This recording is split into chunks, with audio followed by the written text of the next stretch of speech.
Well, hello everyone, and welcome back to another episode in the hardcore Minecraft world. And I know I said in the last video that I may not have been doing another one of these videos back to back. Well, I want to fill you in briefly on why that is. I'm still working with a couple of things trying to get some new series to work up in 1.16.2. So for the time being, until I get those things worked out, I'm probably going to do a lot of focus into this series, and hopefully should be able to port this series as well as start up a couple of other things in the new version of the game once I get all of the kinks and stuff worked out for that. But as you can see in my hand here, we are holding an enchanted book, and that is because while between the last episode and this episode, we've done a substantial amount of work, which includes training up not just one villager to sell me books. This one sells mending at a rate that's a little bit higher than I would like, but it's the rate that we have, and we can adjust that as needed later. But we also have our stone cutter over here who buys, well, he buys stone and granite off of us, which is actually quite nice in terms of getting a decent amount of emeralds put together. As well as one final librarian that we've trained up, who's actually over here on the other side of town in this house over here. Now, I grinded for a while. You gonna let me in, bud? I grinded for a while trying to get an Unbreaking 3 villager, or a villager who would sell me Unbreaking 3 books. He only sold Unbreaking 2, and he came up with that trade a couple of different times.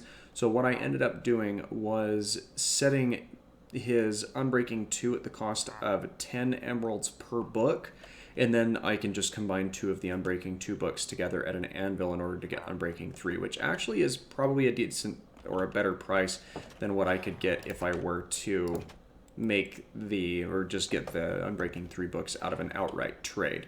But that is the largest scale of what I've been busy doing over here, though I have done a lot of work back over at our main living area currently. So let's head back over that way and see what's been happening in that neck of the woods. All right, so we're coming up on our sandbar strip mine area, and you'll notice that right off the bat there are a couple of things different here. One is I've got a couple of pieces of bamboo growing up, and that is not because I went and found a jungle, but rather because I went and raided a shipwreck, and one of the chests contains some bamboo, so we're starting to grow some of that up. It's actually right at the height where I should go ahead and harvest it as well.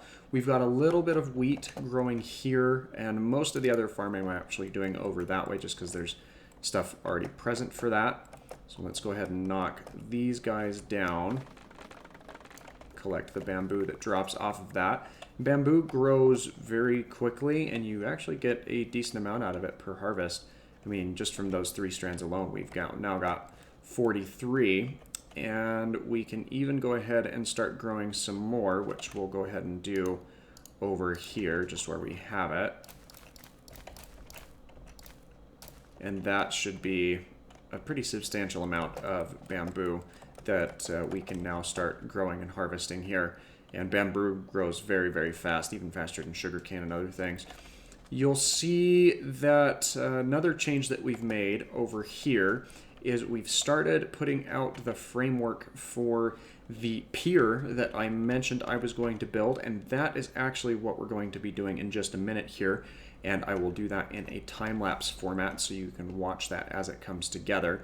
And the last thing that we put together is I had mentioned this in a previous video, but I have the armor stand mod available in this version as well, as you can see by this Statues V2 book that I keep in our safekeeping box, and that allows me to make a couple of adjustments to the armor stands themselves, including giving them the option to hold things. So we've got our little soldier overseeing my previous armor set, along with a shovel, because it was one that was breaking anyway, and a shield that I've turned out in front of him. And I like the way that this is positioned, because if you take it any further back, it starts occulting into his actual body, and if you tilt it any further up, it actually starts covering his face.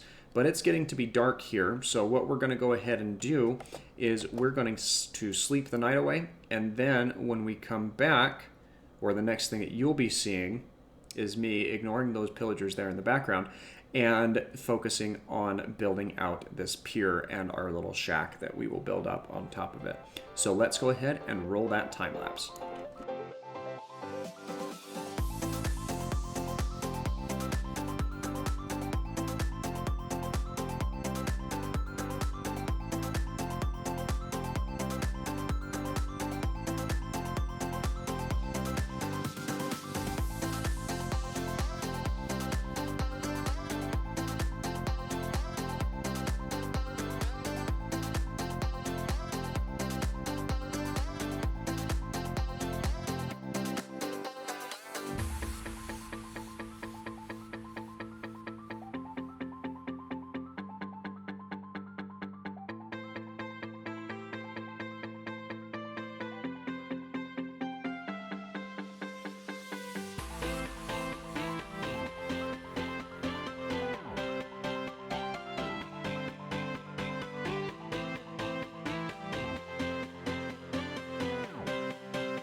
Whew, that sure was a ride, and a lot of really good work went into this. Now, there are a couple of things that I've went through and tweaked just afterwards, or maybe didn't outline very clearly in that time lapse, so let's just have a brief look at the overall build here, so you're aware of these changes I've made. First and foremost, I didn't really like how the stripped dark oak was looking in the entire upper section here, so I went ahead and redacted a lot of that down to where the stripped is only the central pyramid and then a border of the standard unstripped oak logs, dark oak logs go around the outside. And that's both on the front and on the back here.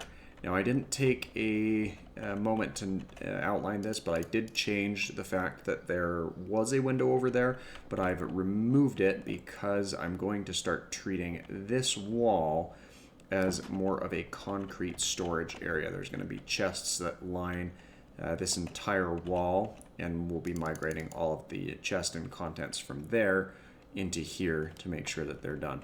I also wanted to add a little bit more variation to the floor. This is similar to one that I'd done a bit before, but instead of alterations of the polished black stone, And the quartz, we're just using the polished diorite, and then I've got alternating just regular blackstone with the polished blackstone in diagonal crossings across the room, as I thought that was kind of fun.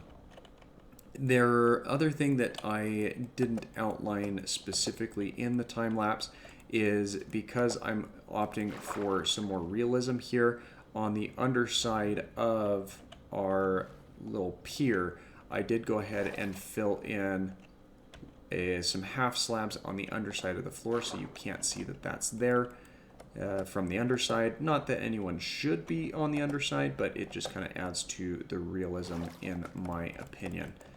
And I do have some torches on the inside there. It took me quite a while to get up the nether brick that I need, and right here I actually might go ahead and fill that in with some nether brick.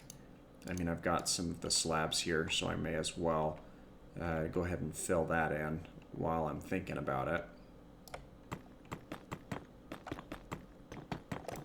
So let's just go ahead and, you know what, I actually think I like that. So let's go ahead and leave it that way.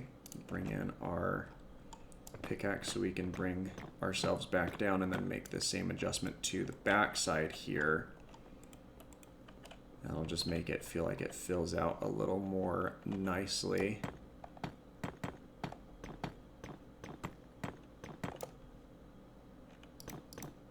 There we are. And I feel like that, yeah, I feel like that adds a little more personality to it. Probably could have done the same type of effect with an upside down stair, but honestly, I think that that works pretty well the way that it's currently situated there. So no hard feelings on that. Now, I wish that I could have added a little bit more variation to this, but because I've had problems in the past of not being able to fall asleep because of mobs being too close to the bed, I did decide to make this bottom portion, the bottom half of slabs. That'll just assure that no mobs can spawn here while I am attempting to sleep the night away. The only other thing that I'm not certain about is I do know that the underside of this is very dark, and that is potentially great spawning grounds for drowned, and I'm not certain how that would play into being able to sleep here during the night. But all things considered, I think we're doing really well. We've got the overall pier side shack mob proofed and everything, and I'm really happy with the way that this turned out, and keeping it kind of a darker palette with the exception of the floor and ceiling in here, just where that brightens things up a little bit more. But let me know what you think of that build in the comments down below, and any changes that you would make to it, because I'm open to those type of building tips and perfecting the different building styles that one might employ while working on these types of projects. But with that being said, I actually think that that's going to be it for us today. So thanks so much for watching. If you did enjoy this today's video, please leave a like, and don't forget to subscribe for more daily content. I will probably do some more focus on this series until I can work out the 1.16.2 update and get that to work a little bit better. But thanks again for your support, and I hope that you have an absolutely fantastic rest of your day. Bye-bye.